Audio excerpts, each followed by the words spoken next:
सुनते हैं तेरी रहमत, दिन रात बरसती है।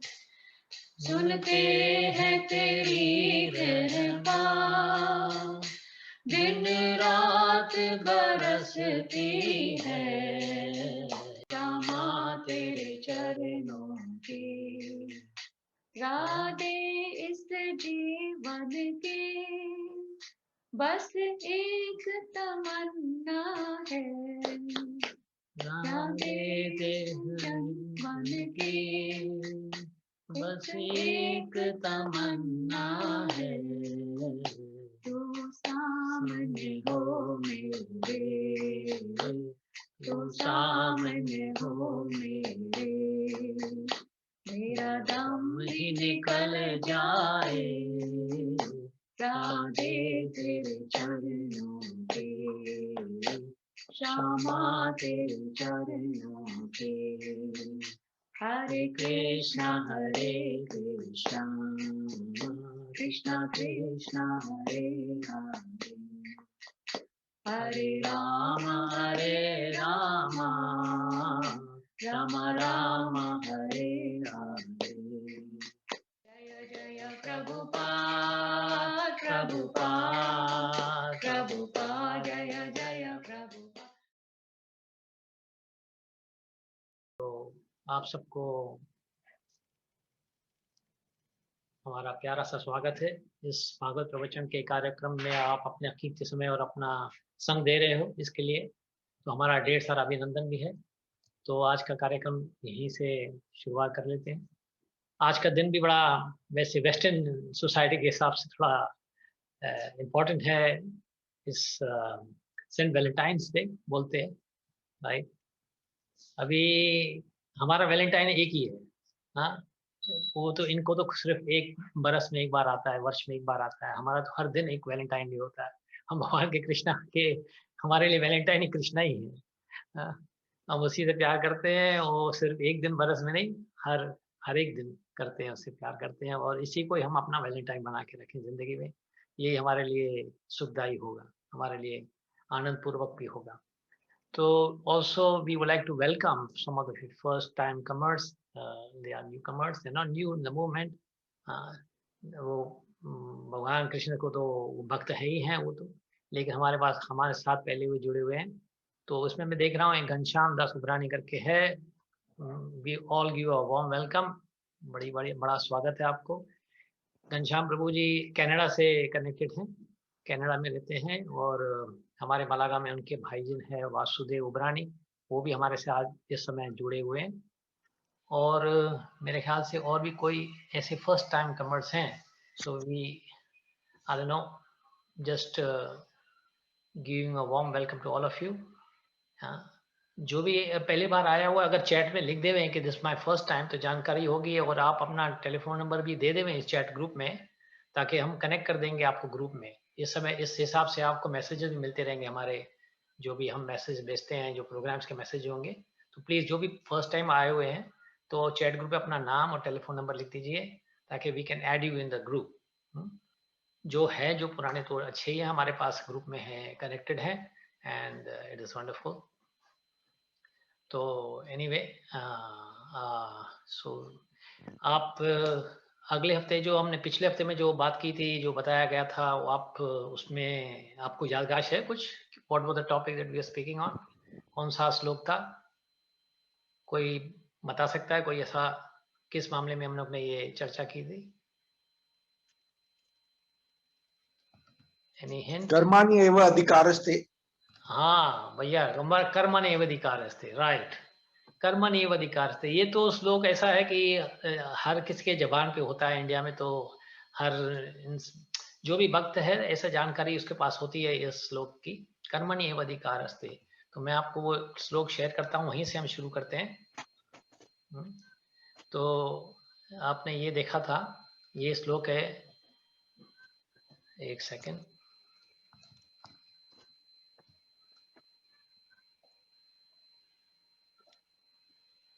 हाँ, तो ये रहा श्लोक, आपके स्क्रीन पे है।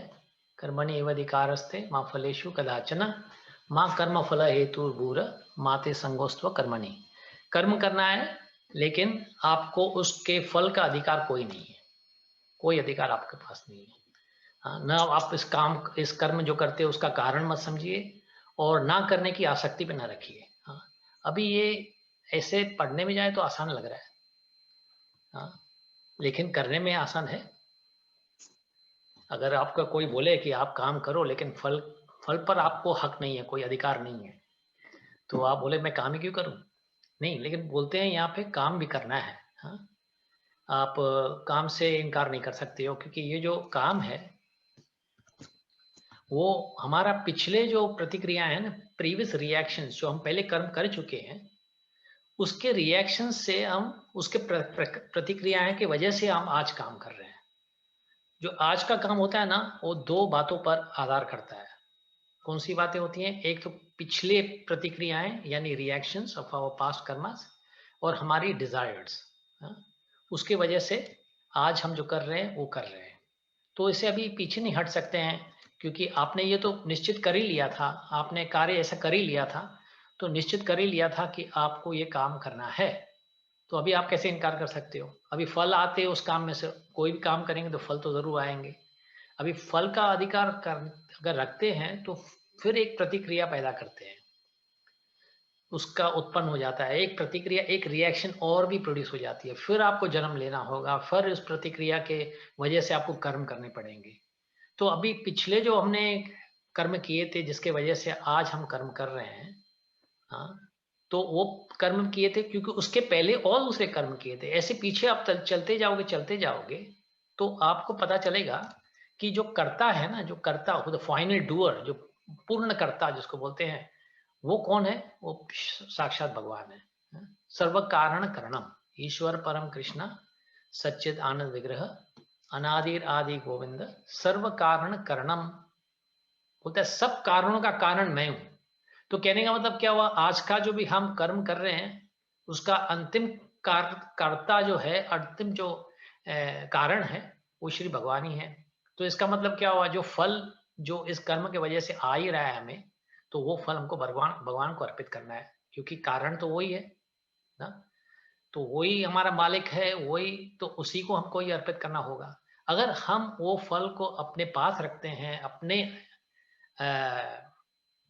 इंद्रिय तृप्ति के लिए हम उसको इस्तेमाल करते हैं, तो फिर हम हिस्सेदार बन जाते हैं उस कर्म के, उसके रिएक्शन, उसकी प्रतिक्रियाएं के हम हिस्सेदार बन जाते हैं। तो वो प्रतिक्रियाएं को भोगना फिर हमको आना पड़ेगा, ठीक है ना। तो इसलिए कर्म के ऊपर करो, लेकिन उसका जो फल अधिकार यानी इसका मतलब नहीं कि आपको कोई चाहती, फल तो आएगा, या पॉजिटिव आएगा या नेगेटिव आएगा, आएगा तो जरूर, कुछ ना कुछ तो कर्म का फल आने वाला है। लेकिन वो फल का क्या उपयोग करते हो, वो ज्यादा जरूर, वो इम्पोर्टेंट है। कैसे उपयोग करते हो, ऐसा नहीं कि आप फल की आशा ही मत रखो, फल तो ऐसे बिना फल से तो आप काम करोगे ही नहीं। तो जो फल आएगा, लेकिन अब इसका उपयोग क्या करना है, तो ये अपने आप पे यानी इस्तेमाल कर सकते हो, अपने भोग के लिए, अपने परिवार के भोग के लिए, बच्चे पत्नी जो भी हैं, मित्र वगैरह, उनके साथ आनंद ले सकते हो, या तो फिर उन पैसों का अच्छा उपयोग भी कर सकते हो, कुछ अपने लिए रख के और कुछ भगवान के कार्य में लगा दो, कुछ दान दक्षिणा करो, कुछ किसकी मदद सेवा करो। तो उस हिसाब से आप उसको सही सही इस्तेमाल कर सकते हो, सदुपयोग उसको बोलते हैं, उसका कर सकते हो उस फल का। नहीं तो वो फिर सकाम हो जाता है, वो सकाम फल फिर आपको पीड़ा देगा, आगे चल के पीड़ा देगा। अभी हम अगले श्लोक में आते हैं, तो ये कर्म करने हैं तो किस भावना से करने हैं, तो वो श्लोक आज का श्लोक से शुरू करते हैं। तो मैं आपके स्क्रीन पे रखता हूं, तो जैसे ये श्लोक, ठीक है, तो ये श्लोक है, आप में से कोई पढ़ना चाहेगा प्लीज? तो मैं आपको, सॉरी एक सेकेंड,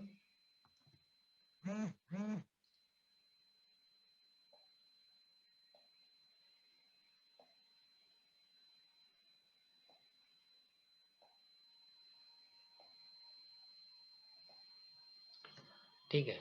युगस्थ कुरु कर्माणि संगम त्यक्त्वा धनंजय सिद्धि असिद्ध्यो समो भूत्वा समत्वान योग उच्यते। तो यानी इसमें अभी बताएंगे, अभी देखें, पहले पढ़ लेते हैं श्लोक को आपस में से, देखें एक दो जन अगर पढ़ सकते हैं श्लोक को, उसका तात्पर्य भी या अनुवाद जो है उसमें जो बताया गया है। योगस्थ कुरु कर्माणि संगम त्याक्तव धनंजय सिद्ध्य असिद्ध्यो समभूत्वा समत्वम योग उच्यते। हाँ, perform your duty equipoised, O Arjuna, abandoning all attachment to success or failure. Such a equanimity is called yoga. Very good, बहुत अच्छे प्रभु जी। और कोई पढ़ना चाहेगा इस श्लोक को?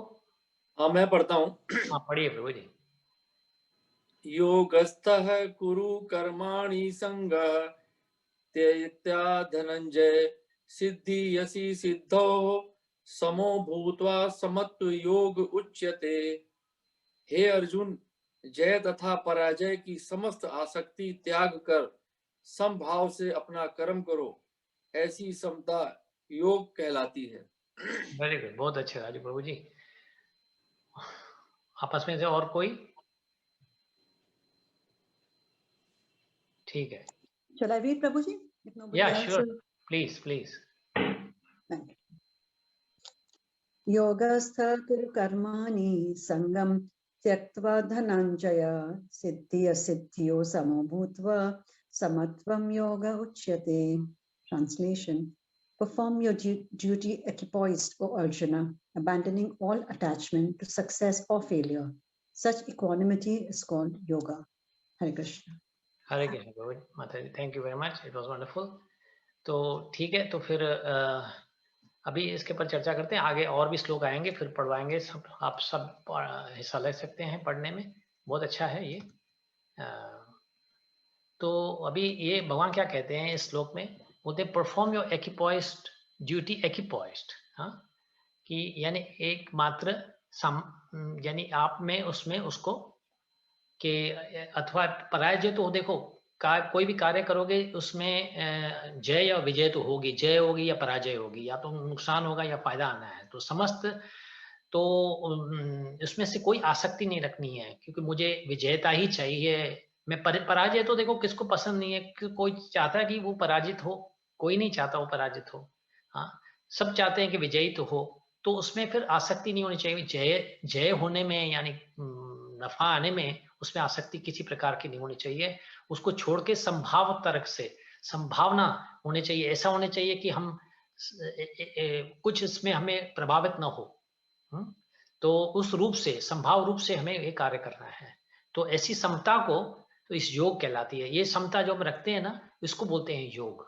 हाँ, तो योग यानी ये क्या होता है, योग का मतलब होता है जुड़ना।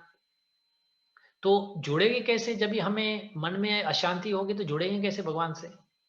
हाँ, कोई भी कार्य करते हैं तो उसमें तो नुकसान फायदे तो आने ही है ना। तो अगर उसमें से अगर हम हमारा संतुलन टूट जाता है, तो उस संतुलन टूटने से हम भगवान से कैसे जुड़ सकते हैं? तो इस समता रखेंगे, अगर एक सामान्यता रखेंगे अपने मन में, संतुलन रखेंगे, तो ही इसको योग कहलाएगा। तो ये योग बन जाता है। हाँ, तो अभी यही श्लोक में बताते हैं प्रिस्क्राइब ड्यूटीज, बोलते प्रिस्क्राइब ड्यूटी यानी निर्धारित कर्तव्य। जो भी कर्तव्य करने हैं वो निर्धारित होने चाहिए। हाँ, तो ऐसे नहीं मन के बनाए हुए कर्तव्य, यानी हमारा कर्तव्य क्या होने चाहिए। देखो जैसे अलग अलग वर्ण होते हैं ना, जैसे भगवान ने ऐसे वर्ण बनाए हुए हैं।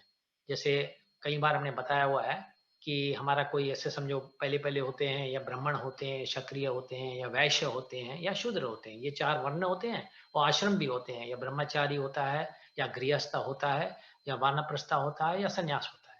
तो ये जो डिविजन्स बन चुके हैं, हाँ, तो ये डिविजन्स में अलग अलग प्रकार की कर्तव्य होते हैं। हाँ, तो ये निर्धारित कर्तव्य भगवान पहले से निर्धारित करके गए हैं कि किस वर्ण में, किस आश्रम में आपको क्या कर्तव्य करना है। हाँ, आप ऐसे नहीं, आपको गृहस्थ हो या आप ब्रह्मचारी हो लेकिन जिंदगी गृहस्थ के रहने चाहते हो, अभी बने हो ब्रह्मचारी। हाँ, ब्रह्मचारी यानी स्टूडेंट लाइफ, और स्टूडेंट जो विद्यार्थी हो, विद्यार्थी में आपको सीखना है, पढ़ना है, ज्ञान प्राप्त करना है। तो ऐसी बातें, कल्पनाएं आप जैसे गृहस्थ करते हैं, काम काज वगैरह उसमें जो होता है, संभोग होता है, वो तो नहीं ऐसे मन में रख सकते हो ना, क्योंकि ये आपके लिए वो प्रिस्क्राइब ड्यूटी निर्धारित कर्तव्य नहीं होता है वो आप फिर गलत कर रहे हो। जैसे आपको कोई समझो आप वैद्य के पास जाते हो, डॉक्टर के पास जाते हो, तो आपको वो एक औषधि पत्र बना के देता है, निर्धारित पत्र बना के देता है ना, कि उसमें से आपको ये दवाई लेनी है। आप जब ये दवाई खरीदते हो तो उस दवाई में कभी-कभी ऐसा होता है कि बताया जाता है कि ये गोलियां आप दो गोलियां से लेकर 8 गोलियां तक खा सकते हो, ले सकते हो एक दिन में। लेकिन आप कितनी गोलियां लोगे? आप तो उतनी लोगे जो तो डॉक्टर ने बताई हुई है ना, आपके लिए, आपकी बीमारी के लिए। आपकी बीमारी के लिए आप बोलेंगे ठीक है, ये दिन में 3 बार ले लो। क्योंकि अगर गोलियों के ऊपर ऐसे प्रोस्पेक्टिव में अगर वो लिखा हुआ है कि 8 बार भी ले सकते हो, इसका मतलब थोड़ी आपको 8 बार लेनी है। तो निर्धारित जो ये पत्र होता है, जो कर्तव्य होता है, वो भगवान हमको पहले से समझा के गए हैं कि जो गृहस्थ है कैसे जीना चाहिए, उसका कर्तव्य क्या होता है, और जो ब्रह्मचारी है उसका कर्तव्य क्या होता है। तो इस हिसाब से हमें कर्तव्य करने हैं। हाँ, अगर अपने मन के बनाए हुए कर्तव्य करेंगे तो हमें नुकसान ही होगा, हम गलत रास्ते पे जाएंगे। हाँ, और उसको कर्तव्य करते करते भी किस चेतना से करना है। हाँ, तो ये हमें भगवान इस श्लोक में समझाते हैं कि चेतना भी कौन सी रखनी है। हाँ, कि चेतना क्या होनी चाहिए, परिणाम जो भी हो। हाँ, ये एक चेतना बड़ी बात है, परिणाम जो भी हो उसमें लगाव नहीं रखना है। हाँ, तो उस ऐसे काम करेंगे तो वो कर्मयोग कहलाएगा। हाँ, तो काम करना तो हमारा अधिकार भी है और हमारा कर्तव्य भी है। ऐसे नहीं कि हम काम से भाग सकते हैं, काम से भाग नहीं सकते, लेकिन कर्तव्य है और अधिकार भी है। लेकिन काम का जो मुनाफा आता है, उस मुनाफे को पर हमारा कोई हक नहीं है, हमारा कोई अधिकार नहीं है। तो इस भावना से हमें काम करना है। तो इसी आसक्ति जो होती है, ये आसक्ति जो होती है, इसको परफेक्शन बोलते हैं, परिपूर्ण, कंप्लीट। इसी आसक्ति को परिपूर्ण कहते हैं। हाँ, ऐसे नहीं कि हम क्या समझते हैं, हमने कुछ कर्तव्य किया, उसमें से नफा पाया तो ये कार्य पूरा हुआ, क्योंकि अगर नफा आया तो अच्छा है, तो इसी कार्य पूरा हुआ। नहीं, ये कार्य तब पूरा होता है कि जो आपको फल आ रहा है उसमें किसी प्रकार की आसक्ति न हो, तो ही जाके पूर्ण परिपूर्ण उसको बोला जाएगा, नहीं तो परिपूर्ण नहीं होता है। कृष्ण भगवान शास्त्र में बताते हैं हमारी स्थिति और कृष्ण भगवान की स्थिति में क्या अंतर है। बोलते हैं एकल ईश्वर कृष्णा और सब भृत्य। हाँ, ये एक बंगाली फ्रेज है। तो उसका मतलब होता है ईश्वर जो मालिक है एक ही है। हाँ, वो है कृष्णा, और बाकी जो भी है ना वो भृत्य। भृत्य यानी सेवक। हाँ, बाकी सब हम उसके सेवक बन जाते हैं। अगर हम अपने आप को, क्योंकि हम कुछ व्यापार चलाते हैं, व्यापार में हमारे पास 3 4 8 ऐसे नौकर वगैरह काम करते हैं, सेवक होते हैं, तो अपने आप को मालिक अगर समझने लगे ना, तो हमारी गलती है।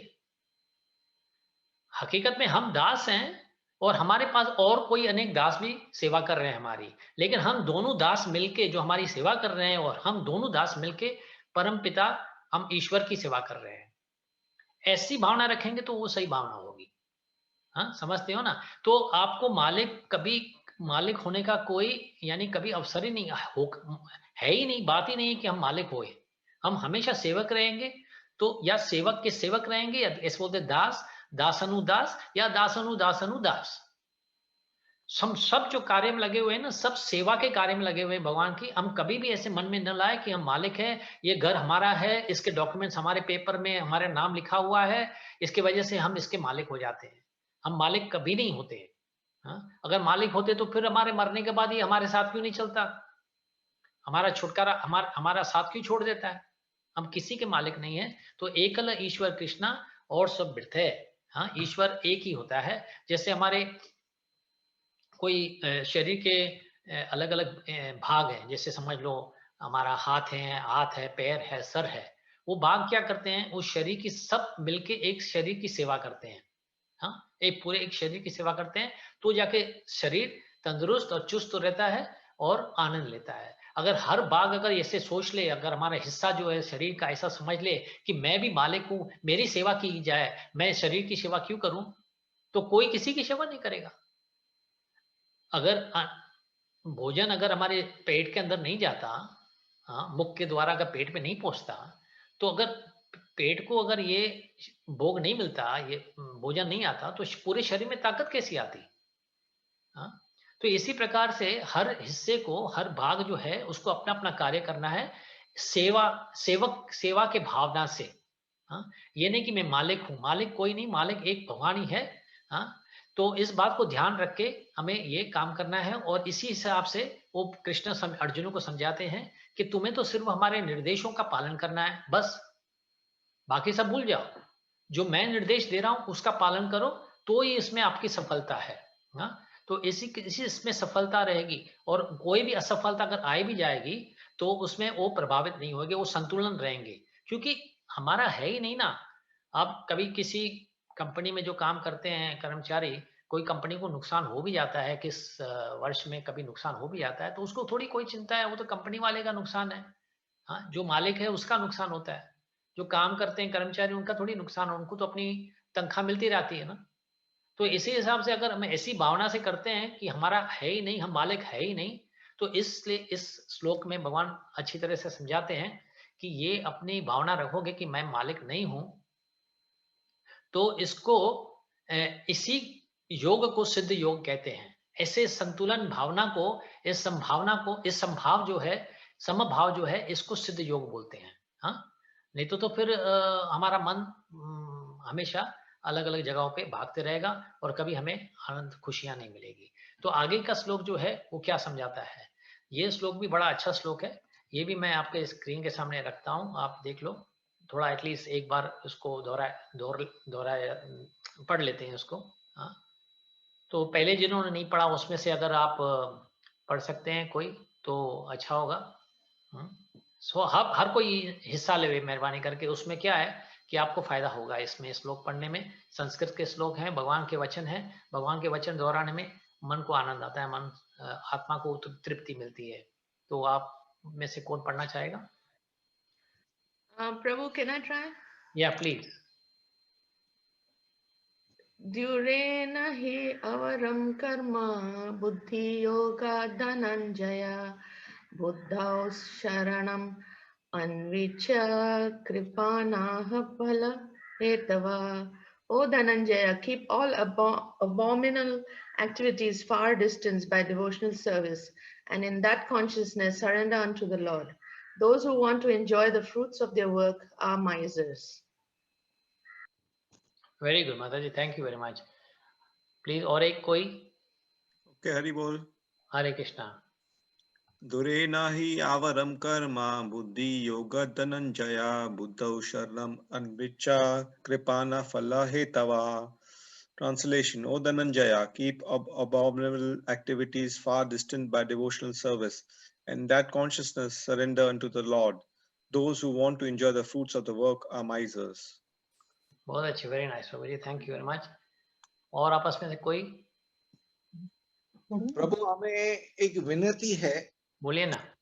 कि जब हम ये श्लोक पढ़ते हैं तो हमें तो भगवान का बहुत आशीर्वाद समझ के पढ़ना चाहिए, क्योंकि हमें ऐसी शक्ति दी है कि हम भगवत गीता, श्रीमद् भगवत गीता यथारूप पढ़ रहे हैं, और श्लोक जो प्रभुपाद जी ने लिख के हमें दिया है, और उसे पढ़ने के टाइम जो हमें शक्ति और समझ और बुद्धि मिल रही है, वो बहुत ही पवित्र होती है।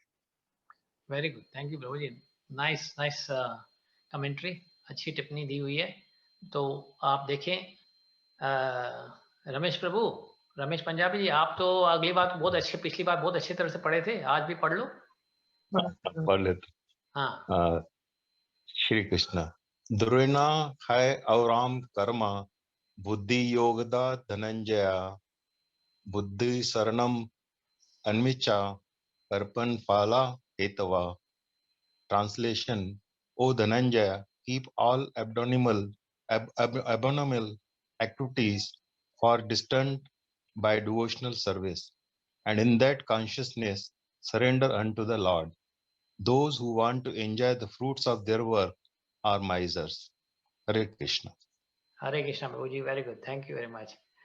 तो देखो, आपने देखा कि ये जो श्लोक में देखोगे ना, जो कोई कोई शब्द हमें जैसे हिंदी शब्द भी लगते हैं, दूरे न ही आवरम, दूर कर दो, दूरे न यानी दूर कर दो, उससे दूर रहो।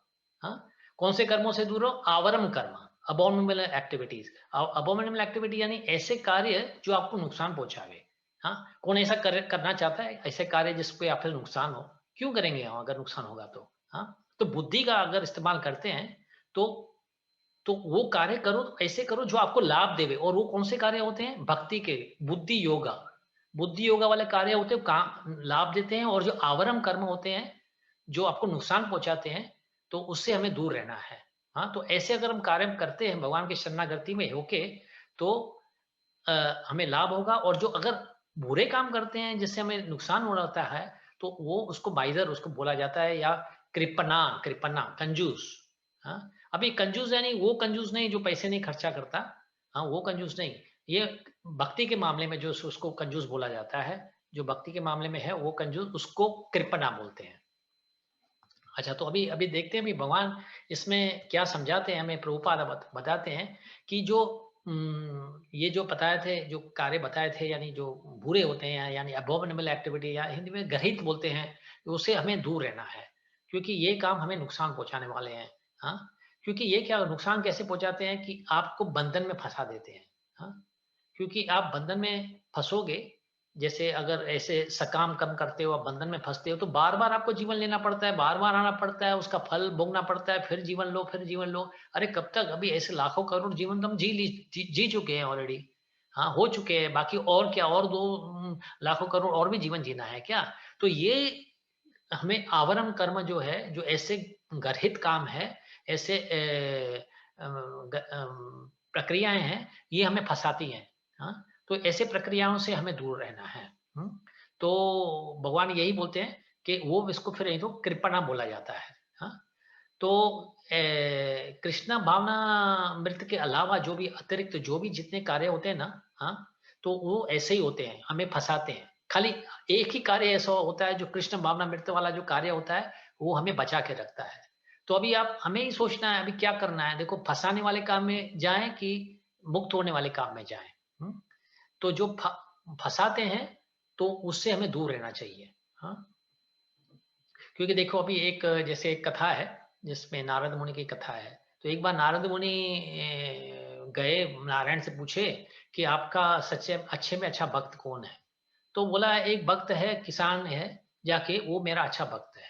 तो नारद मुनि जाके उसको देखते हैं, बोलते मिल तो आऊं, ये किसान कौन सा किसान है जो भगवान इसको इतना, इसकी इतनी अच्छी तारीफ कर रहे हैं, तो जाके हम देख के आते हैं। तो गए देखने, तो उन्होंने क्या देखा, एक किसान था, सही वो सुबह को उठता था, अपना पूजा पाठ करके, नहा धो के पहले पूजा पाठ करके फिर थोड़ा नाश्ता खा के फिर बाहर निकल अपने कार्य में लग जाता था। वो पूरा दिन कार्य करता था, लेकिन तभी उस समय उसको और कोई भक्ति की बात नहीं होती। फिर शाम को आज लौटने समय फिर से नहा धो के फिर भगवान की पूजा पाठ करना, थोड़ा शास्त्र वगैरह पढ़ लिए, फिर अपना भोजन खा के सो जाता था। बस इतना ही करता था। तो फिर आए नारायण के पास, पूछे तो आप इसको कैसे बोलते हो ये इतना उत्तम भक्त है, ये करता ही क्या है? सुबह को उसने थोड़ी पूजा पाठ सुबह के समय कर ली, थोड़ा शाम को, बाकी तो पूरा अपने कार्य में लगा हुआ था। तो कृष्णा उसको बोलते हैं ठीक है, मेरे लिए एक, मैं आपको उत्तर देता हूँ, खाली एक कार्य कर लो, मुझे कुछ जरूरी है। आप वहां से जाके, सामने नदी बह रही है, तो नदी में से पानी ले आओ, तो पानी लेके फिर मैं आपको ग्रहण करके मैं आपको समझाता हूँ ये मैंने क्यों बोला था। लेकिन एक बात याद रहे, ये पात्र जो ले जा रहे हो उसमें से कोशिश करके ऐसा हो कि एक बूंद का पानी नहीं गिरे। हाँ, आपको पूरा ध्यान देना पड़ेगा कि एक बूंद पानी में नहीं गिरना चाहिए इस पात्र से। तो नारद बोले हाँ ठीक है, हम ऐसे करेंगे। जो गए पात्र लेके, उसमें से पानी नदी में से भर लिया और सर पे उठा के पात्र आ रहे थे। लेकिन जैसे भगवान ने कहा था एक बूंद में नहीं गिरने चाहिए, तो पूरा ध्यान उसको वो पात्र में लगा हुआ था। वैसे नारद मुनि, ऐसा क्षण नहीं होता है जो भगवान का नाम नहीं जपता है। आपको, आप तो देखे होंगे, आपने कभी कभी कभी पढ़ा सुना भी होगा, पूरा टाइम भजन ही गाते रहते हैं, भजमन नारायण नारायण, भजमन नारायण नारायण नारायण, भजमन नारायण नारायण नारायण, भजमन नारायण नारायण नारायण। तो ऐसे गाते रहते हैं। तो जब ये पहुंचे पात्र लेके, पानी लेके, तो भगवान पूछते हैं हाँ ले आए पानी, हाँ रखो रखो इधर रख लो। अभी नारद जी बताइए, जब आप वो पात्र ले आ रहे थे अपने सर पे ये संभाल के कि एक बूंद भी नहीं गिरे, आपने कितना बार मेरा नाम जपा? तो बोले मैं जब नाम कैसे जपूंगा, आपने तो बोला था वो कार्य करो। और वो कार्य में एक बूंद भी नहीं गिरनी चाहिए। मेरा पूरा मन तो उस कार्य में लगा हुआ था, ये कोशिश थी कि वो पात्र में से एक बूंद पानी में नहीं गिरे, तो मैंने तो कार्य आप ही का किया ना। तो बोला वो किसान फिर कौन सा कार्य कर रहा है, वो भी जो कर्तव्य कर रहा है वो मेरा ही कर्तव्य दिया हुआ कर्तव्य, वो किसान है तो किसान का काम करेगा। हाँ, बाकी जब उसको समय मिल रहा था तो मेरा नाम जप रहा था, तो मेरे लिए तो अच्छा भक्त वही हुआ ना। तो जाके नारद मुनि को पता चलता है कि ये जो कार्य होते हैं हमें फंसाते हैं एक तरह से। हम निस्संदेह है कि ऐसा होता है कि हमारा मन फिर थोड़ा भगवान, लेकिन कार्य अगर भगवान का जो निर्धारित जो बताया हुआ काम है, जो हमारा कर्तव्य भगवान का जो बताया हुआ कर्तव्य करते हैं, तो एक तरह से भक्ति हो जाती है। हाँ, बाकी क्योंकि एक बार हमें अपना व्यक्तित्व जान लेते हैं, हाँ, कि हम भगवान के दास हैं, हाँ, अपना ये स्वरूप जब समझ लेता हम जो हम ये अपने स्वरूप अपना समझ लेते हैं, तो हम अपने सही रास्ते पे आ जाते हैं। वो कृष्ण भावनामृत में स्थित रह जाते हैं। हाँ, उसके अतिरिक्त और कोई काम भी नहीं करते हैं। देखोगे आप भक्त जो होते हैं वो भक्ति के सिवा और कुछ नहीं काम करते। सुबह से जब से जागते हैं वो क्या करते हैं, जागेंगे सुबह को, पहले तो शाम को जल्दी सो जाते हैं। हाँ, और सुबह को जाग के पर अपने कार्य में लग जाते हैं। तो ऐसा उनका काम होता है। जो दूसरे होते हैं जो जब सोते हैं ना, जैसे संसारी लोग सोते हैं तो बोलते हैं भक्त जागता है, और जब भी भक्त सोता है तो संसारी लोग सोते हैं। हाँ, देखो भक्त जब भी कभी 3, साढ़े 3 बजे 4 बजे उठ जाते हैं, हाँ, तो ऐसे तब तक तो देखो तो संसारी लोग सोए पड़े हैं। उस बीच में उसने भक्ति भावना कर ली, सब कुछ सेवा वगैरह कर ली, पूजा पाठ कर लिया, शाम को फिर जल्दी सो जाते हैं। जब शाम को जल्दी सोते हैं 8-9 बजे करके, दूसरे तो बैठ के टीवियां देखते हैं, उस समय खाएंगे पिएंगे मौज करते हैं, आनंद लेते हैं जिंदगी का। आप देखोगे स्पेशली वेस्टर्न कंट्रीज में तो ऐसा होता है, इफ यू गो आउट रात के समय जाओगे तो पूरे जो रेस्टोरेंट्स बार्स वगैरह तो 1 बजे 2 बजे 3 बजे तक पूरी भरी पड़ी होती रहती है। खैर अभी तो कोविड का समय चल रहा है तो रिस्ट्रिक्शन है, वैसे तो हमारा जैसे स्पेशली ऐसे वेस्टर्न कंट्रीज हैं, ऐसे स्पेन वगैरह ऐसा देश है जहाँ पे तो रात कभी होती ही नहीं है। रात यानी हमारा जीने का समय हो जाता है लोगों का, बाहर घूमना फिरना खाने पीने में लग जाते हैं। तो ये जो ऐसे भावना से अगर जीते हैं, जब भक्त के भावना से जीते हैं, उसी को एक्चुअली तो ऐसे भावना से वो योग कहलाता है, उसी को योग बोलते हैं। हाँ, तो दूरे न ही आवरम कर्म, जो बुरे काम है उसको छोड़ दो, क्योंकि वो आपको फंसाएंगे। जो भी काम करना है तो अच्छे काम क्या होते हैं, कृष्ण भावनामृत में, भावनामृत में करेंगे काम जो कृष्ण भावनामृत में, उससे क्या होता है, कृष्ण को तुष्टि मिलती है। हाँ, यही हमारा फर्ज, हमारा कर्तव्य ये होना चाहिए कि हम भगवान की तुष्टि कैसे करें, भगवान हमसे खुश कैसे हो। हाँ, भगवान खुश तो जगत खुश, और भगवान नाराज तो पूरे सब जगत का सत्यानाश।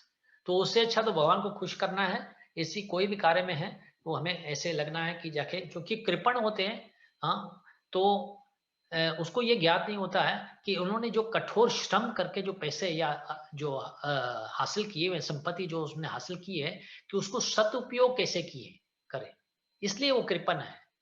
वो सिर्फ क्या अपने लगे रहते हैं कि उसको दुगना कैसे करें तिगना कैसे करें, बाकी उसका उपयोग क्या करें वो नहीं सोचते हैं।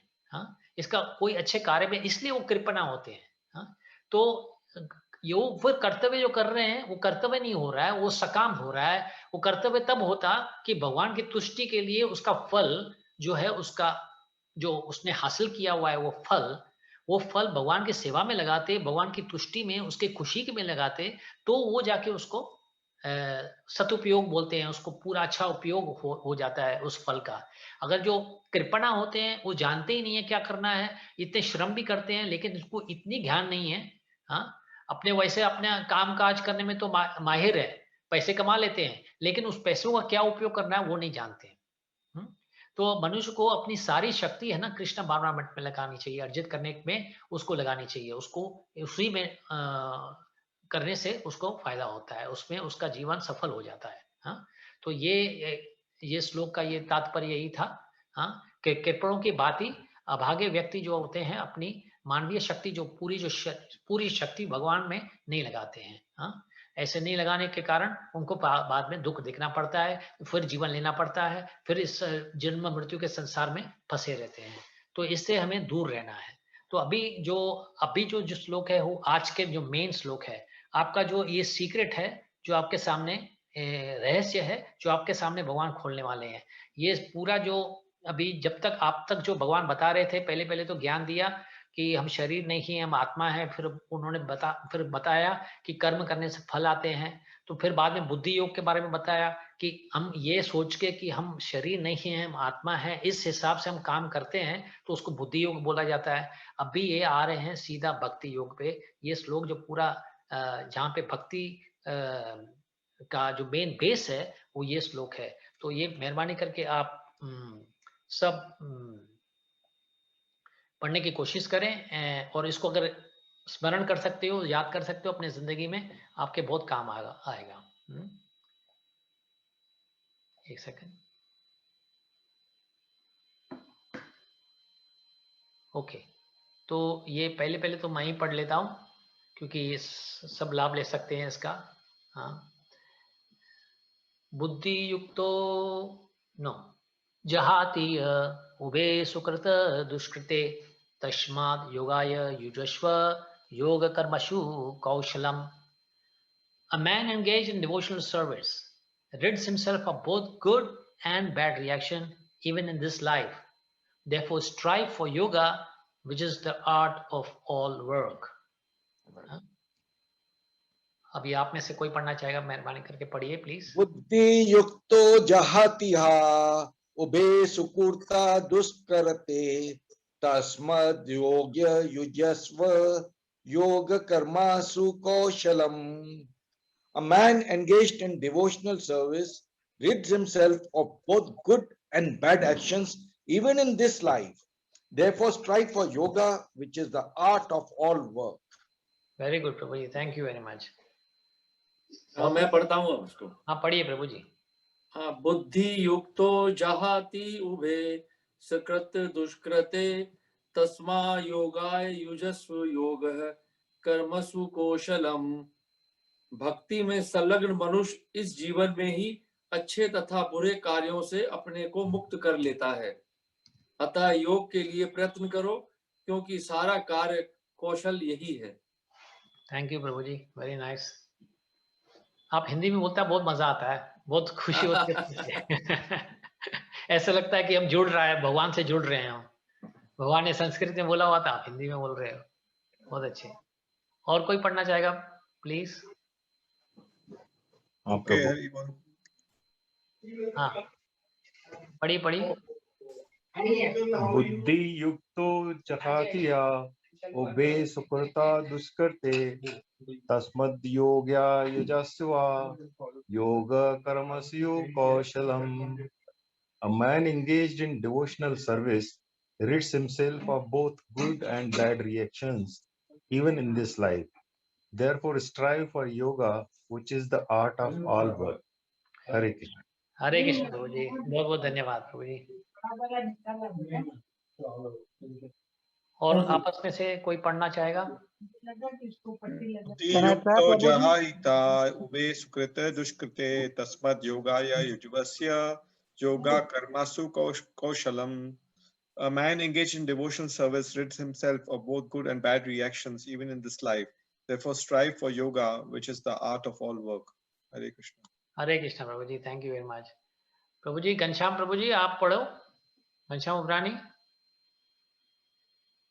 प्रभु जी संस्कृत बिल्कुल नहीं आती है, बिल्कुल। हाँ तो इंग्लिश में पढ़ लो, इंग्लिश में पढ़ लो।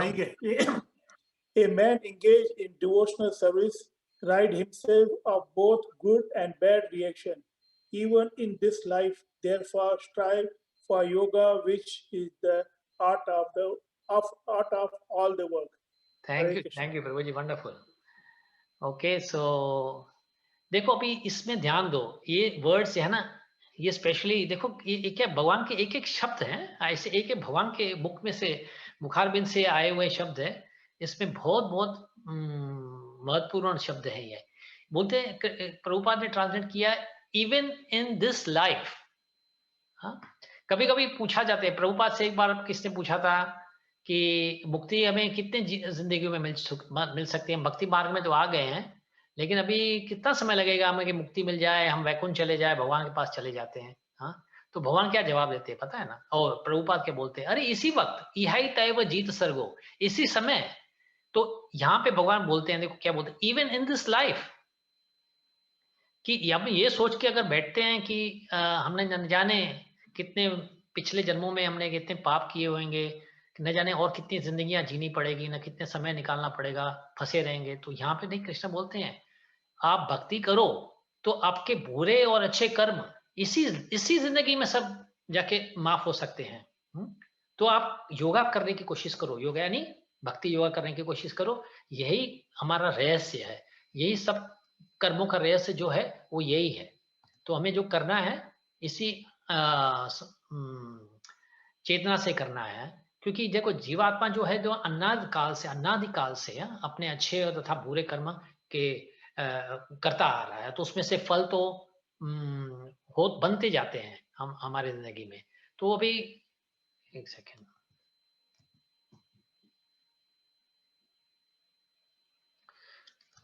तो ये कर्म तो हमारे बनते जा रहे हैं। तो अभी कभी एक समय आएगा कि नहीं कि जब हम इस कर्मों से हम छुटकारा पा सकते हैं। तो यहाँ पे भगवान बोलते हैं कि हाँ आ सकते हैं, हाँ, कि ये जमा हुए पूछले हमारे जो बुरे कर्म हैं इससे धुले जा सकते हैं। कैसे? भक्ति करने से। भक्ति करने से क्या होता है, ये जो काम भक्ति यानी भगवान के लिए कर रहे हो, जैसे हमने बताया वो कर्म योग यानी जो भी है फल भगवान के बीच में, भगवान को अब ध्यान में रखते हुए आप जो भी कर्म करते हो उसको भक्ति बोलते हैं। वो भगवान के उपयोग में लगवाते हो, भक्ति कहते हैं। अपने पत्नी को, अपने बच्चों को भगवान के दास समझ के अगर उसके साथ जीते हो तो वो भी भक्ति कहते हैं। ऐसे नहीं कि आपको मना है कि कोई ऐसी शादी करना, कोई व्यापार करना, नहीं, सब कुछ कर सकते हो, उसका भोग भी ले सकते हो। लेकिन भोग कैसे लो? प्रसाद करके लो, भगवान को अर्पित करके उसका जो प्रसाद आता है वो प्रसाद समझ के वो लोगे ना, तो फिर आप में कोई पाप कि यानी कोई पाप आप में जिंदगी में जुड़ेगा नहीं आपसे। हाँ, आप निरंतर आप लिबरेटेड, मुक्त रहोगे। हाँ, तो इस भावना से हमें काम करना है। और भक्ति योग में तो सिर्फ है ही काम कठिन का है। देखो फंसी हमारी, हम समझते हैं हमारे पास जंजीरों से हम फंसे हुए हैं, सलाखों में से हम फंसे हुए हैं और हमें मुक्ति चाहिए। हम लेकिन जानते नहीं है इस सलाखों में ताला है ही नहीं। सपोज आप समझते हो कि जेल में जो ऐसे बैठे कैदी होते हैं ना, तो उसमें सलाखें लगी होती हैं, तो वो फंसा रहता है। तो बोलता है अरे मेरे सलाख कैसे कब उतने निकलेंगे, कभी ये हमारा जो जेल से बाहर निकल सकते हैं। और हम भी ऐसे देखते हैं कर्म जीवन में फंसे हुए हैं, जीवन फंसे हुए हैं, कब निकलेंगे। अरे लेकिन देखिए जाग के तो देखो, एक्चुअली ये सलाखें हैं तो सही, लेकिन उसमें ताला नहीं है, खोल सकते हो, तुम्हारे पास ही चाबी है। कोई ऐसा ऑफिसर नहीं है जो चाबी रखा हुआ है जो आप बिना उसके चाबी से खोल नहीं सकते हो। हाँ, एक बार ऐसे गुरु ने कहा था, पेड़ से लटक एक शिष्य ने आके उससे पूछा कि मैं अपने इस संसारी मोह से, मैं बंधन, संसारी मोह का जो बंधन है उससे छुटकारा कैसे पा सकता हूँ। तो गुरु ने बताया ठीक है ऐसे कर, कल आ जा, मैं तेरे को जवाब दे देता हूँ। तो अगले दिन सुबह सुबह जब ये आते हैं तो देखते हैं गुरु जी है ना एक पेड़ की डाली पकड़ के, हाथों से पकड़ के लटके हुए थे। वो बोल रहे थे छुड़ाओ छुड़ाओ मुझे, बचाओ मुझे, छुड़ाओ मुझे, बचाओ। तो शिष्य बोलते अरे गुरुजी क्या बोल रहे हो, छुड़ाओ छुड़ाओ मुझे बचाओ, हाथ छोड़ दो फिर आप जमीन पे आ जाओगे। तो बोलते हैं नहीं मुझे डाली पकड़ी हुई है, डाली पकड़ी। बोले डाली कैसे पकड़े हुई है आपको, शाखाएं, वो शाखाएं आपको नहीं पकड़े, आपने शाखाओं को पकड़ के बैठे हो। तो गुरुजी ने हाथ छोड़ के जमीन पे आए, बोले अब आपको जवाब मिल गया आपका। जो फंसे हैं हम इंसान, जो फंसे हुए हैं, हम खुद को फंसा के बैठे हुए हैं। हाथ उसको छोड़ना और पकड़ के रखना वो हमारे ऊपर निर्भर करता है, हम क्या करना चाहते हैं इस संसार में। अगर उसको जकड़ के पकड़ना चाहते हैं, फंसे रहना चाहते हैं, तो वो हमारी समस्या है। हाँ, कोई हमको पकड़ने के लिए कोई ऐसे जोर जबरदस्ती नहीं कर रहे हैं। हाँ, वो हम खुद कर रहे हैं। तो इसलिए तो ये अगर भक्ति का मार्ग चुन लेते हैं, क्योंकि मार्ग तो है हमारे हाथों, हमारे सामने ही है और बताया जा रहा है, बार बार दोहराया, कितने महात्मा बताते जा रहे हैं, भगवद गीता में भी स्पष्ट रूप से बताया जा रहा है कि ये मार्ग है। अभी चुनना न चुनना वो हमारी मर्जी पे है, हम चुनना चाहते हैं कि नहीं चुनना चाहते हैं। देखो जैसे बताया पहले, कर्म नियम फल, जो कर्म जो होता है उसमें फल आता है। कर्म तो हर प्रकार का कर्म आपको फल देगा। हाँ, अच्छे कर्म जो भी आप कोई भी कार्य करोगे, अच्छे कर्म तो आने ही है। हाँ, तो अभी अभी कौन से प्रकार के कर्म चाहते हो आप? टोकरे में, अपने खरीदारी की टोकरी में अगर आम डालना चाहते हो, सेब डालना चाहते हो, केले डालना चाहते हो, वो आपके ऊपर निर्भर करता है। आप चाहते क्या हो? हाँ?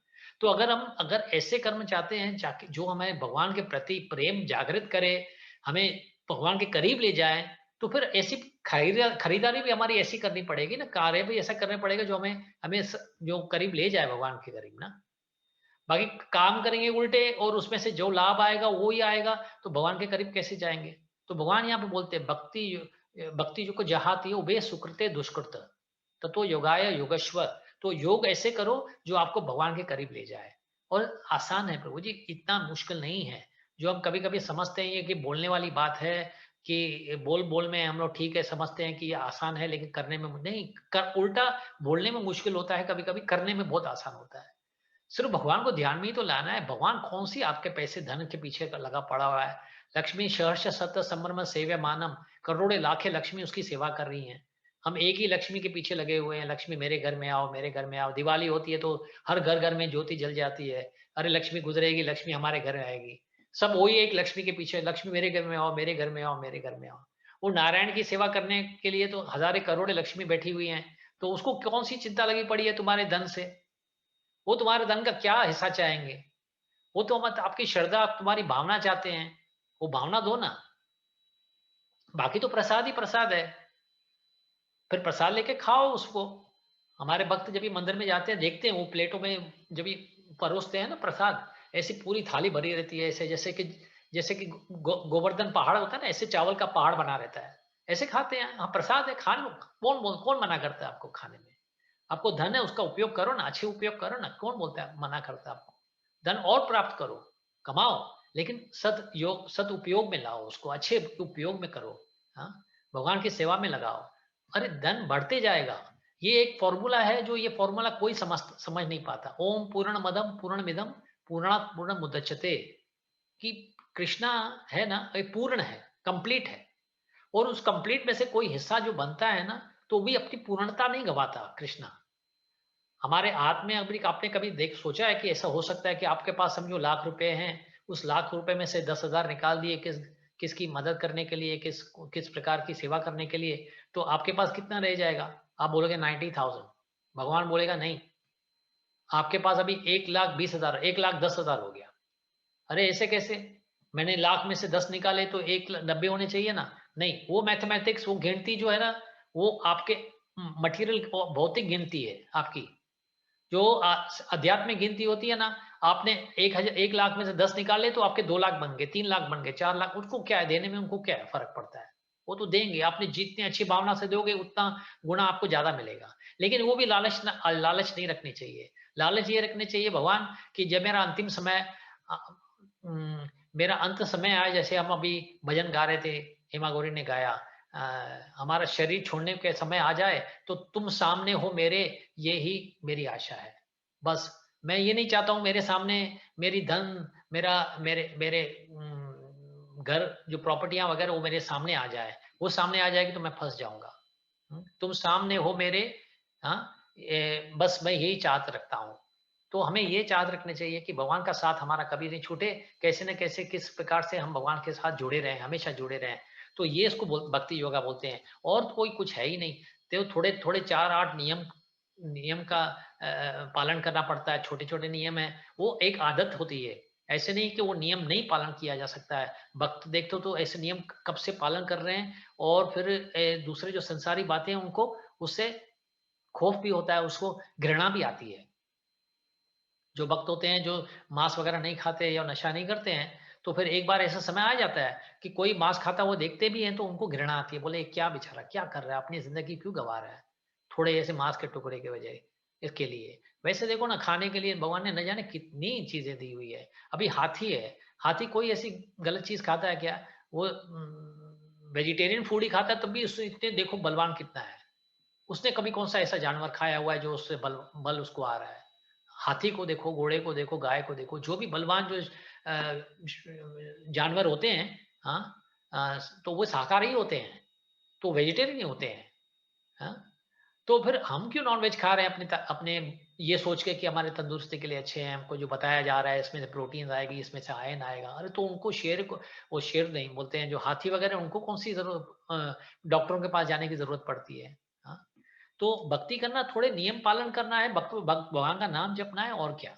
भगवान का नाम जप लिया, साधु संग रख लिया, देखो अब ऐसे बैठे हैं आपस में, 1 घंटा भगवान की चर्चा हो रही है, भगवान का वर्णन हो रहा है, वो हम सुन रहे हैं, बस यही भक्ति है। अभी तो खैर कोविड की वजह से, नहीं तो मैं तो चाहता कि आप सब हमारे घर पे आ जाओ, हम भजन भाव करें, फिर उसके बाद प्रसाद प्रसाद खाएं, थोड़ा नाच गाना करें, तो ये उसमें आनंद आएगा।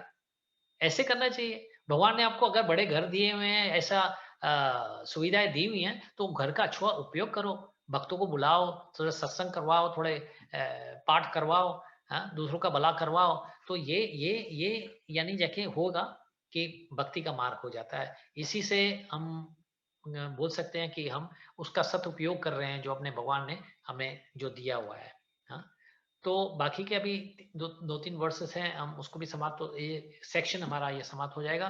तो ये सेक्शन में अगले वर्ष में हम तो बोलते हैं, हाँ, कर्मजम बुद्धि युक्ता ही फलम त्यक्त्वा मनीषिण जन्म बंधन विनिर्मुक्ता पदम गच्छन्ति अनामयम। मैं ये भी आपके सामने ही रख देता हूँ, ताकि एटलीस्ट आप देखें तो सही, अगर सब नहीं पढ़ पाए तो, लेकिन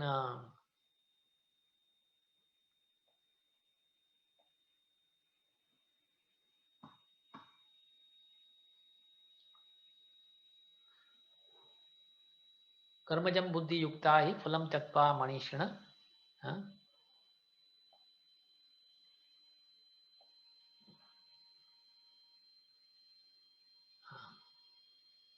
Janma Bandhan Vinurmukta Padam Gajanti Anamayam. By thus engaging in devotional service to the Lord, great sages or devotees free themselves from the results of the work in the material world. In this way, they become free from the cycle of birth and death and attain the state beyond all miseries, by going back to Godhead. देखो यहाँ पे क्या बताते हैं भगवान, बताते हैं कि खाली आम इंसान नहीं, बड़े बड़े ऋषि और जो भक्त होते हैं ना, अपने आप को ये अपने संसार से अगर निकल जाना है, मुक्त होना है, तो ऐसे ही कार्य करते हैं, भक्ति का कार्य करते हैं, तब जाके उनको मुक्ति मिलती है। भक्ति जब तक नहीं करेंगे तो मुक्ति नहीं आएगी। देखो, मुक्ति चाहिए भगवान से, यहाँ से जो, वो भी कैसी, किस प्रकार की मुक्ति, कि भगवान की प्रीत हो आप में, भगवान के लिए आपकी सेवा हो, ऐसे प्रकार की भक्ति चाहिए। हाँ, ऐसे नहीं कि आप ऐसे स्थान पहुंच जाओ कि भगवान भी वहां नहीं होता है, उसकी सिर्फ शक्ति होती है, उस शक्ति तक पहुंचना, वो क्या फायदा, आप शक्ति की थोड़ी सेवा करोगे। हाँ, सेवा होती है, जो रूप होता है उसकी सेवा होती है। तो इसमें बोलते हैं कि बड़े बड़े जो ऋषि और मुनि और अथवा जो भक्त होते हैं, उन्होंने इसी हिसाब से सेवा करके, भगवान की सेवा करके मुक्ति पाई हुई है।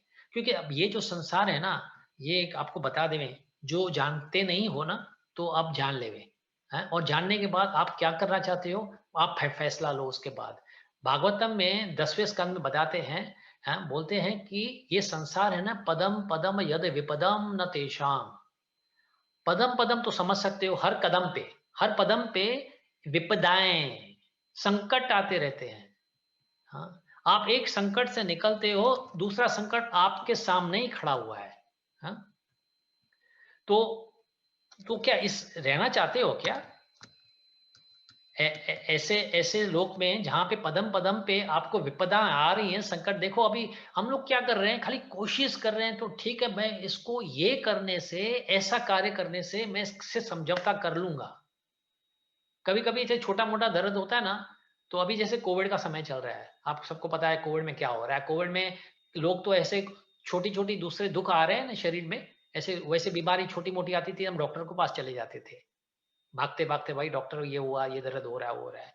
अभी कोविड की वजह से क्या कर रहे हैं, बोले ठीक है यार, इससे मैं कर लेता हूँ समझौता, छोटे मोटे मैं डॉक्टर के पास जाऊंगा, ऐसे दूसरी कोई बड़ी बीमारी लग जाए तो ये छोटी बीमारी हम चला देते हैं, कैसे न कैसे दर्द हो रहा है, रहने दो।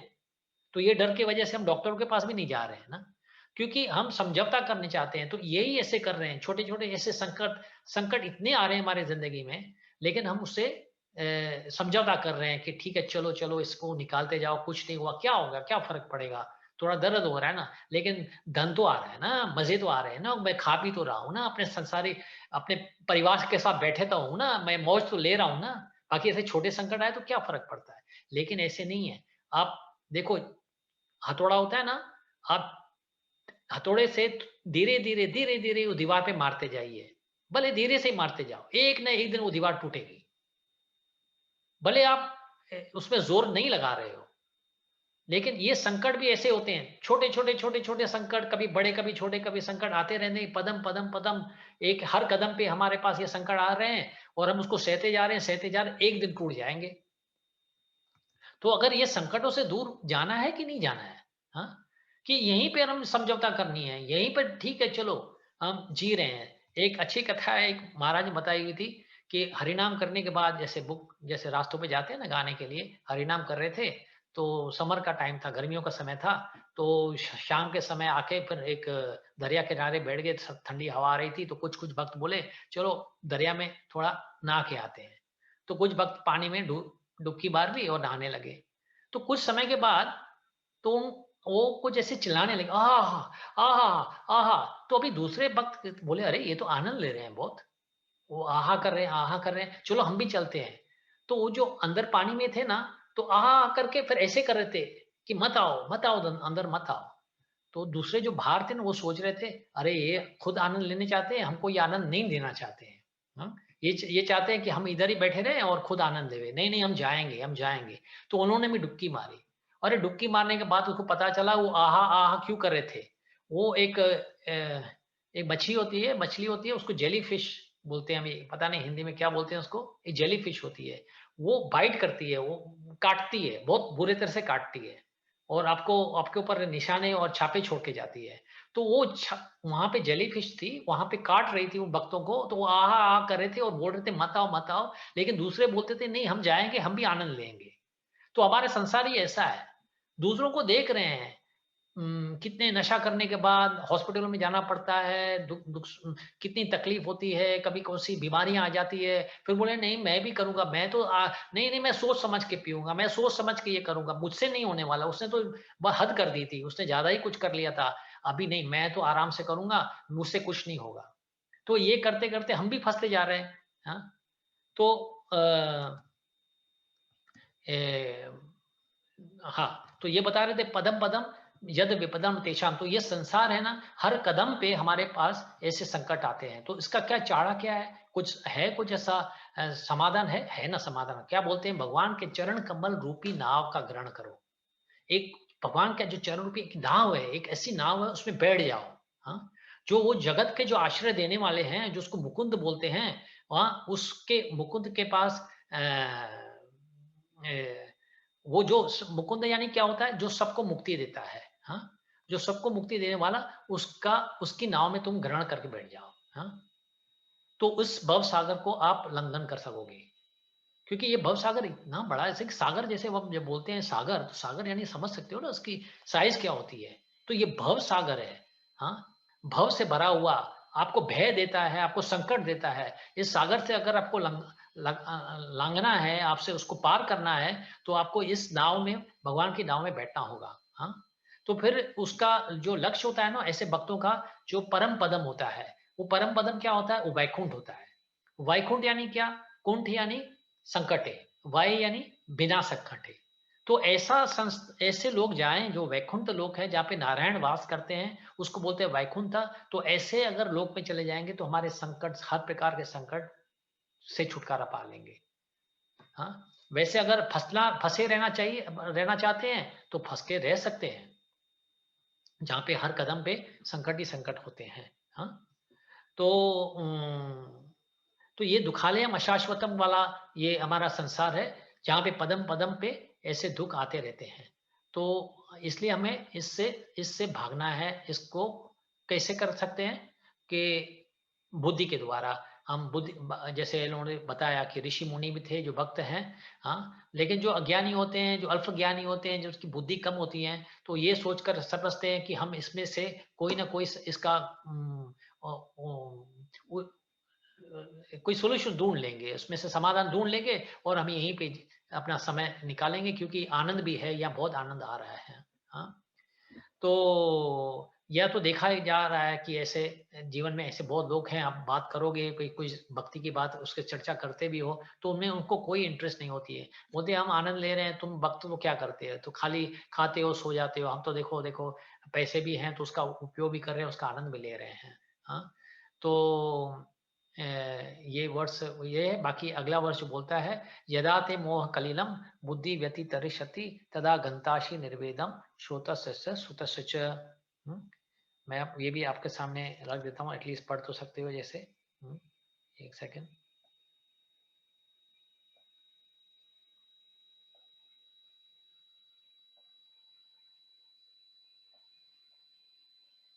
यदा ते मोह कलिलम बुद्धि व्यतितरिष्यति तदा गंताशी निर्वेदम श्रोतस्वस्य सुतस्य च।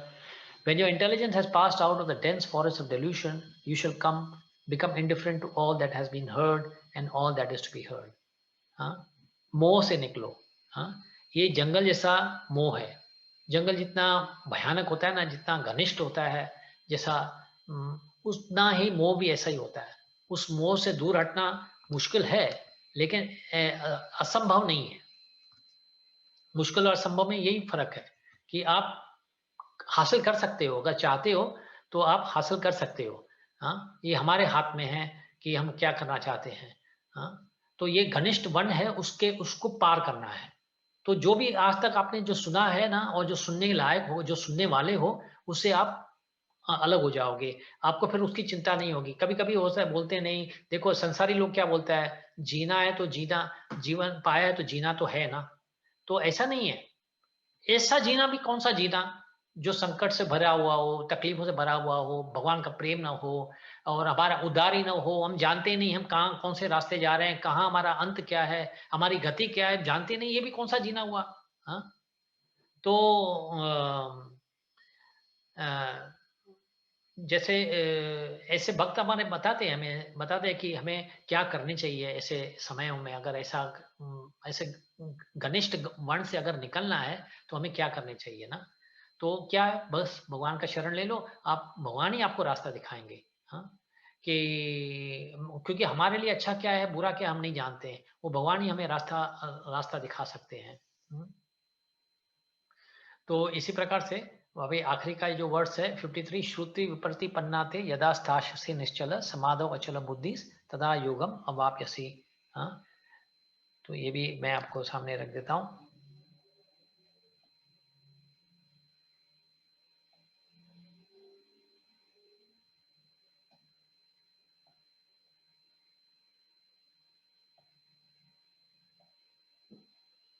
श्रुति विपत्ति पन्नाते यदा स्थास्यसि निश्चल समाधौ अचल बुद्धि तदा योगम अवाप्यसि। When your mind is no longer disturbed by the flowery language of the Vedas and when it remains fixed in the trance of self-realization, then you will have attained the divine consciousness.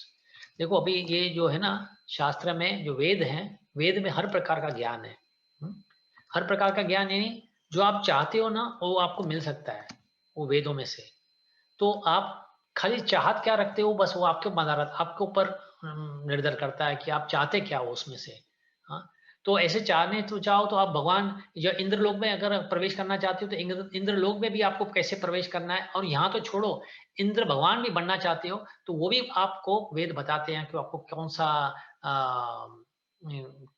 कौन से प्रकार की श्रुति करनी है, किस प्रकार का यानी मार्ग लेना है, कौन सा मार्ग लेना है ताकि आप वहां पहुंच सको। तो आप इंद्र लोक भी जा सकते हो, इंद्र के राजा भी बन सकते हो। लेकिन ये वास्तविक उद्देश्य नहीं है ये शास्त्रों का। जो व्यासदेव थे, जो स्वयं भगवान थे, वो हमें मार्गदर्शन दे रहे हैं कि ये एक टाइप का, जैसे क्या बोलते हैं, गाइड बुक बोलते हैं, मैनुअल समझ लो। तो हमको ये मैनुअल दिया हुआ है जिसमें हमें समझाते हैं कि हमारा जो वास्तविक आत्मबोध है क्या होता है, आत्म साक्षात्कार होता क्या है, हमारा लक्ष्य क्या होने चाहिए। को हमारा लक्ष्य सिर्फ एक ही होना चाहिए कि कृष्ण चेतन बनना है। बस कृष्ण चेतन यानी हमारा पूरा मन दिमाग जो भी बुद्धि है वो कृष्ण के बारे में सोचते रहे, क्योंकि वही हमारा एक लक्ष्य है, वो हमारी गति है। तो अगर हम सब में कृष्ण देखने जब लगेंगे ना, तो हम कृष्ण भावना में आ गए, कृष्ण चेतन में आ गए। तो यही हमारा लक्ष्य होने चाहिए, बाकी और कोई लक्ष्य। तो वेद का उद्देश्य ये है। तो वेदों में तो मिलने जाए तो आपको बहुत कुछ मिलता है, लेकिन आप क्या ढूंढ रहे हो वो आपके ऊपर मदारत करता है, आपके ऊपर निर्भर करता है कि आप क्या करना चाहते हो। तो ठीक है, तो मैं बस आज के लिए यहीं पे समाप्त करते हैं कि ये पूरा जो सेक्शन था, उस सेक्शन में जो आपको बुद्धि योगा के बारे में या भक्ति योगा बताते हैं, और लक्ष्य हमें भक्ति योग में रखना है, भगवान में रखना है। अगर हम अपने बुरे और अच्छे कर्मों का फल सब धोने और दूर हटाने चाहते हैं और मुक्ति पाना चाहते हैं जिंदगी में, तो बस यही एक लक्ष्य रखो कि भगवान की सेवा करो और उसका हमारा मन उसी में लगा के रखें। तो बहुत बहुत धन्यवाद। आप में से किसको अगर कोई टिप्पणी या कोई ऐसा सवाल पूछना हो तो मेहरबानी करके पूछ सकते हो अभी, तो मैं कोशिश करके आपको उनको जवाब दे सकता हूँ। यू अनम्यूट कर लो माइक को and you can ask a question. प्रभु जी, हाँ बोलिए जी। देखो, कर्तव्य करते करते करते व्यक्ति और इंसान मोह के जाल में फंसते जाता है। देखो, कर्तव्य तो करना ही पड़ेगा, कर्माणि एव अधिकारस्ते, करना ही पड़ेगा। यस। लेकिन अज्ञान में वो मोह के जाल में फंसते जा रहा है। अभी मैं एक उदाहरण देता हूं जो हमारे बिल्डिंग के कॉम्प्लेक्स में हुआ था। एक मेरा दोस्त को कोविड हो गया, उसका उम्र अबाउट 40 साल है। तो माताजी उसको खाना देने जाती थी रूम में, ये वो थोड़ी लापरवाही, थोड़ा मोह का जाल में फंसती गई और आज उसे भी कोरोना हो गया, माताजी को।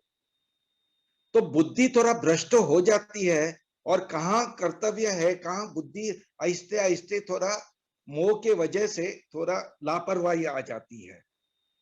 तो भगवान ने जब कहा एक श्लोक में कि अभ्यास और वैराग्य, तो अभ्यास और वैराग्य को बहुत क्यों समझना पड़ेगा। देखो, वैराग्य का और अभ्यास का बोथ आर कॉन्ट्ररी वर्ड्स। वैराग्य बोलता है let it go, leave it, छोड़ दो, लीव इट, वैराग्य वैराग्य वैराग्य। लेकिन अभ्यास क्या बोलता है? अभ्यास बोलता है मत छोड़ो, मत छोड़ो, मत छोड़ो, continue continue, you will get perfection.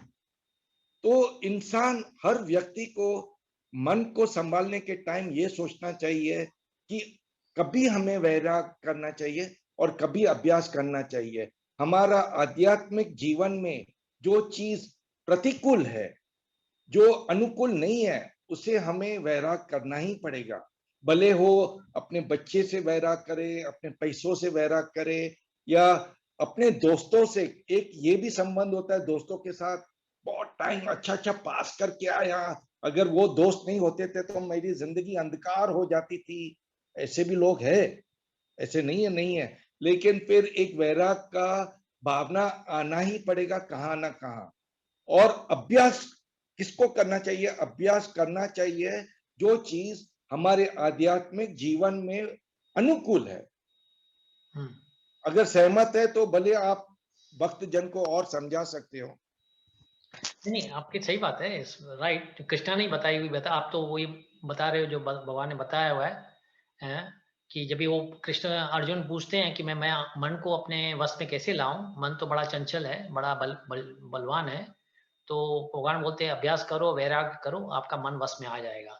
वो आपकी बात सही है, लेकिन एक बात भी और ध्यान देनी है प्रभु जी। एक कर्तव्य जो होती है ना, कर्तव्य करते करते देखो, ऐसा नहीं कि मौत हमें नहीं आएगी, ऐसे हम अमर बन जाएंगे अगर कर्तव्य करते हैं। तो कर्तव्य करते करते मौत आ भी जाए तो आप कहीं गलत नहीं जा रहे हो, क्योंकि कृष्णा जैसे अर्जुन को समझाते हैं कि तुम क्षत्रिय हो, तुम अपने कर्तव्य का पालन करो, अगर मर भी जाओ तो आपको स्वर्ग की प्राप्ति होगी, क्योंकि आप अपना कर्तव्य ही कर रहे हो ना, अच्छा ही काम कर रहे हो। जो हमारा निर्देश है उसी का पालन करना, उसको बोलते कर्तव्य। तो भगवान का निर्देश पालन करते करते अगर मर भी जाए तो भी क्या फर्क पड़ता है। कभी देखो, आज कोविड है, कल कैंसर होगा, तब कभी हार्ट अटैक होगा, कुछ ना कुछ तो बीमारी तो आनी है ना, कहाँ से भागेंगे हम। हाँ, तो ठीक है। हाँ, बाकी ये बात है कि मोह है, तो लेकिन वो मोह अभी कर्तव्य करते करते ना, एक बात और ध्यान देनी चाहिए, खाली कर्तव्य नहीं है, नाम जपना है, साधु संग रखना है, संग भी रखना है। तो वो संग आपको है ना मजबूत बनाते जाएगा, आपको बार बार आपको याद करवाते रहेगा। अगर अकेली जिंदगी, देखो हम उस अवस्था में नहीं पहुंच चुके हैं, अभी तक स्थिति में नहीं आ गए हैं कि हम अपनी भक्ति अकेले में ही करें, घर में ही बैठ के करें और वो माया मुझे कोई उसका माया का प्रभाव मेरे पर नहीं आएगा, ऐसा नहीं होगा। हाँ, करना है तो संगत में करो, भक्त का संगत रखो। फिर ऐसी ऐसी बातें आपको ध्यान में, फिर मन क्या होता है, स्ट्रांग हो जाता है, क्योंकि माया भी देखती है जब भी आपस में ऐसा जैसे संगत होती है ना, जैसे मिल जाती है आपस में, भक्त लोग अपने भक्ति की बातें में, भगवान की बातों में लगे जा रहते हैं, तो फिर माया भी वहां पे आने से डर जाती है, वो नहीं आती वहाँ वैसे स्थानों में। तो संगत रखना बहुत जरूरी है। नाम जपो, संगत रखो। और कभी कभी बोलते हैं संगत हमारे पास नहीं है, आमने सामने कोई भक्ति नहीं है, तो पुस्तकें हैं, प्रभुपाद के इतने हजारों लाखों न जाने कितने लेक्चर्स वगैरह हैं, वो बैठ के सुनो, वो भी एक संगत ही है। हाँ, तो उसकी पुस्तकें पढ़ो। और जहाँ जहाँ जब मौका मिले तो मंदिरों में जाओ, भक्तों से। आजकल तो जूम की वजह से तो आप कहीं से भी किसी से भी कांटेक्ट कर सकते हो। हाँ, तो ऐसे अनेक जरिए हैं जिससे हम अपने यानी वीकनेस, जो हमारी कमजोरियां हैं, उसको हम ठीक कर सकते हैं। उत्तम उत्तम। ठीक है प्रभु जी, thank you very much, thank you. और कोई सवाल? हरे कृष्णा प्रभु जी। हरे कृष्णा, हरे कृष्णा प्रभु जी। प्रभु जी, आपने वो 4 वर्णाश्रम धर्म के बारे में बताया, उसके हाँ, हर एक धर्म, हर एक का अपना एक कर्तव्य है।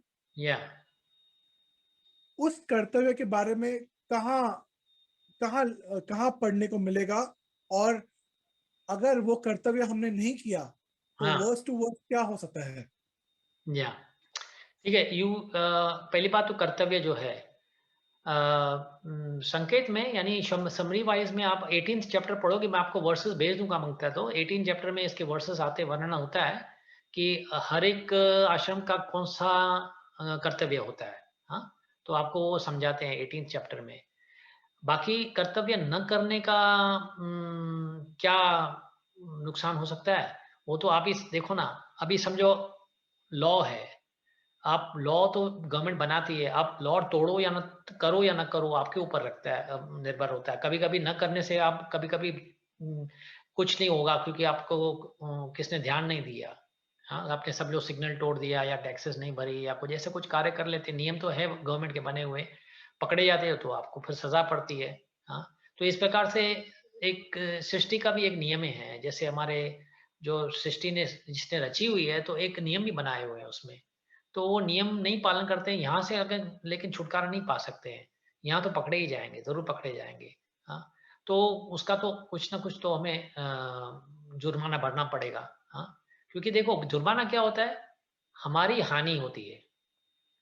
देखो जैसे आप 2 कदम भगवान की तरफ चलते हो, लेकिन आप एक एक गलत काम करने से फिर आप पीछे रह जाते हो, क्योंकि आपको ये जो गलत काम है ना, वो आपको क्या है, भगवान की प्रगति, भगवान के रास्ते के रुकावट बन जाती है। तो आप भगवान के रास्ते में रुकावट डालने चाहते हो क्या?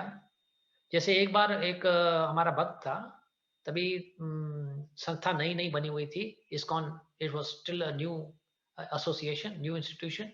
और हमारे जो भक्त थे अमेरिका के थे, बहुत तो कुछ पहले जवानी में उन्होंने हर प्रकार का कार्य करते थे, वैसे जैसे हिप्पी, वैसे पहले सब तो जानते हैं इसकी, हमारे इस्कॉन के बारे में, हिप्पीज हुआ करते थे।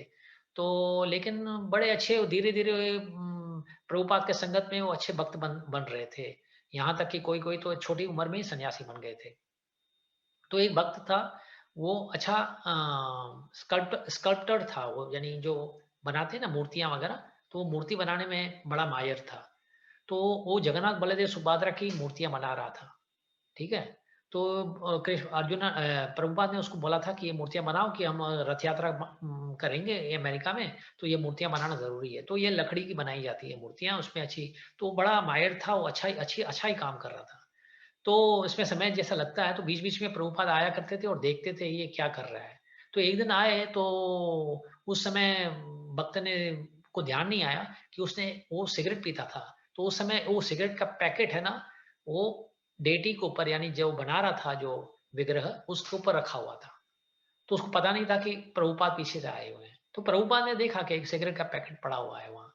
तो पहले तो कुछ बोला नहीं, क्योंकि इतना अच्छा सेवा कर रहा था भक्त, तो बोला अभी इसको क्या बोलूं, अच्छी सेवा कर रहा है। फिर बाद में उसको जाते जाते बोलते हैं, बोलते देख तुम इतना अच्छा भक्त है, तू, भगवान ने तुमको इतनी अच्छी तालीम दी हुई है, तुम इतना अच्छी सेवा कर रहे हो, ये जगन्नाथ बलदेव सुभद्रा का रथ चलेगा जिस दिन ये तुम्हारी जो बनाई हुई मूर्तियां हैं उस पर चलेगी, लाखों करोड़ लोग उसमें से लाभ लेंगे। तो वो लाभ लेंगे, और तू अपनी प्रगति में रुकावट डालना चाहता है एक छोटे से सिगरेट के बॉक्स की वजह से। ये छोटा सा सिगरेट का बॉक्स है, वो तुम्हारे और जगन्नाथ के बीच में आके एक रुकावट बन गया है। तुम इसको हटा दो, देख तुम्हारा तुम्हारा प्यार, तुम्हारी जो आकर्षति है कैसे बढ़ जाएगी अपने भगवान की तरफ, भगवान के प्रति। तो इसी समय उसी समय समझ गया कि ये मैं ये गलत कर रहा हूँ। और ये भगवान का ये देखो, ये जैसे भक्ति के मार्ग में आओगे ना तो भगवान ही आपको सहायता करेंगे। ऐसे ऐसे इंसिडेंट्स क्रिएट करवा देंगे कि सामने कोई भक्त आ जाएगा, आपको समझा देगा और आप उसमें से निकल जाओगे आसानी से। तो प्रभुपाद के कहने से उन्हें उसी समय वो उसका त्याग कर दिया और उसने वो छोड़ दिया सिगरेट लेना। तो ये ऐसी बात होती है कि ये बातें जो गलत करते हैं हम, तो वो गलतियां और कुछ नहीं है। और क्या कर सकती है, खाली आपके और भगवान के बीच में एक ऑब्स्टिकल बन के खड़ी हो जाएगी, एक पाबंदी बन जाएगी और आपका जो जो रास्ता है वो उसमें रुकावट आ जाएगी। तो अगर ये चाहते हैं तो कर सकते हैं। आपको भगवान तो कभी इनकार नहीं करेगा, भगवान नहीं बोलेगा कि आप ये मत करो, क्योंकि फ्री विल तो दिया हुआ है ना हमें कि आप जो करना चाहते हो करो। उल्टा की हमें सहायता भी करते हैं, कभी कभी हमें गलत चाहते भी रखते हैं ना, तो उसके लिए भी सहायता करते हैं। तू कुछ गलत करना है ना, जैसे अभी दुर्योधन थे, अर्जुन थे, अभी दोनों तो उसके साथ गए थे, उसके पास कुछ मांगने गए थे ना। कृष्ण ने क्या, अर्जुन ने क्या मांगा, कृष्ण मांगा। कृष्ण ने बोला मेरी सेना अब तुम्हारे साथ नहीं होगी, हमारे साथ नहीं है नारायण सेना, मैं अगर दुर्योधन को दे दूंगा तो मैं अकेला आऊंगा तुम्हारे पास और मैं तुम्हारी सहायता भी नहीं करूंगा, मैं लड़ूंगा भी नहीं। फिर भी उसने कृष्ण की चाहत की। अभी वो दुर्योधन को बोल सकता था ना, अरे दुर्योधन तू पागल है क्या, हाँ तू मेरी सेना लेता और मुझे भी नहीं चाहता है कि मैं आऊं तेरे साथ, अगर मैं आ गया तो सब आ गया ना, सब तो तेरे साथ तेरे पास आ ही जाएगा ना। नहीं, तुम्हारी चाहत ही है तो तुम ले लो। तो ये चाहत हमारी है, तो हम जितना हो सके उसको रोकने चाहिए, ऐसे गलत कामों से दूर हटने चाहिए। इसलिए तो वो जो श्लोक आया, दूरेन ही आवरम कर्म बुद्धि योगा धनंजय, ये जो आवरम कर्म है ना, अबोमिनेबल एक्टिविटीज, इसको दूर रखो, कर्तव्य करो जो भगवान के समझाए हुए कर्तव्य। और देखो कि ये एक्चुअली नियम है, ये ऐसा नियम नहीं, ये जीवन का एक जीने का एक राह है, जीने का एक क्या बोलते हैं इसको, जैसे स्टाइल ऑफ लाइफ है ये, इसको खाली अपनाना है। ये जो जो जो भक्तगण होते हैं ना, जो सुबह सुबह जागते हैं, फिर पूजा पाठ करते हैं, आरतियां, उसके लिए जिंदगी हो जाती है। वो उल्टा सोचते हैं दूसरे कैसे सोए पड़े हैं अभी तक इतने देखो तो सुबह 8 बज गए अभी तक सोए पड़े हैं, उस बीच में तो भक्तगण ने न जाने क्या क्या कर लिया हुआ। तो वो स्टाइल ऑफ लिविंग हो जाती है। एक बार आप अडेप्ट कर लेते हो तो आपको वही अच्छी लगने लगेगी जिंदगी, बाकी बाकी दूसरी जिंदगी आपको मजा ही नहीं आएगा उसमें। हाँ, तो वैदिक लाइफ जो है, जो शास्त्रों के अनुसार है, वो हमें यही समझाती है कि हमें ऐसे जीना है। हाँ, this is not Krishna, Krishna consciousness is different. Krishna consciousness तो ये तो जीने का एक अंदाज है, एक जीने का अंदाज अब बदल दो। अब जैसे भक्तगण को जीना है शास्त्रों के हिसाब से, ऐसे जी लो, आपके धीरे धीरे आपके सामने भगवान दिखाई देगा और आपके सामने भगवान, आप और भगवान एक साथ में रहोगे, एक ही यानी आपके साथ ही होगा हमेशा। Thank you Prabhu ji, Hare Krishna. Thank you, Prabhuji. Vishal, thank you for the question. Okay, so और कोई सवाल करना चाहेगा या some any comments? ठीक है, तो फिर then maybe next time